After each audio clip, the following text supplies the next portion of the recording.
North Korea declared a golden age in its relationship with Russia as Foreign Minister Choe-Son-hui wrapped up a 3-day visit to Moscow this week, including a meeting with President Vladimir-Putin.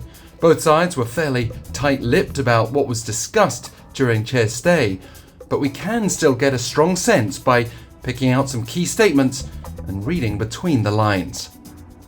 On the final day of the North Korean foreign minister's visit Wednesday, a Kremlin spokesperson told reporters that Choe and Putin had talked generally about urgent international issues, but stressed the significance of bilateral relations and the situation on the Korean peninsula, and highlighted North Korea's role as a very important partner. The spokesperson added they want to further develop this relationship in all areas, including sensitive ones.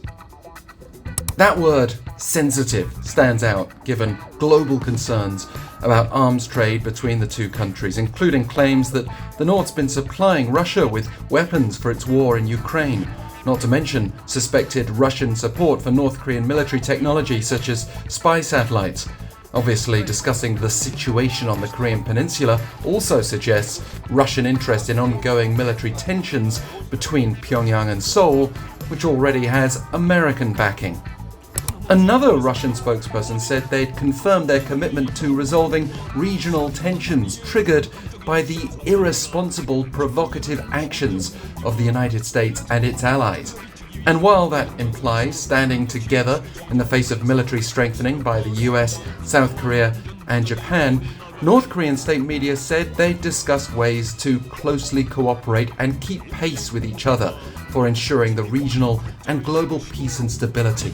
Again, between the lines, keeping pace in this context at least partly points to military cooperation. We're already seeing a response. From Monday to Wednesday, South Korea, the US and Japan conducted naval drills in waters south of the Korean peninsula. The joint exercise involving 9 warships came ahead of Thursday afternoon talks between the top nuclear envoys of the 3 countries, signalling how North Korea's actions are encouraging their trilateral cooperation. Seoul's foreign ministry said the envoys would discuss North Korea's recent provocations, its military cooperation with Russia, and their joint efforts to respond. Remember, those provocations include North Korean leader Kim-Jong-un calling for a constitutional revision to make South Korea the North's #1 enemy and prepared to occupy the South in the event of war. All this also followed North Korea's test of a hypersonic solid-fuel intermediate-range ballistic missile Sunday, and Washington's response has been to urge the North to stop its provocative actions via a State Department spokesperson, insisting the US has no hostile intent toward North Korea. Regarding the North's military ambitions in space, following that first successful spy satellite launch last year, the US has dismissed the threat for now, but Washington will take North Korea's military space capability seriously if it has elements enabling its ability to conduct warfare, according to John Plum, the first Assistant Secretary of Defense for Space Policy.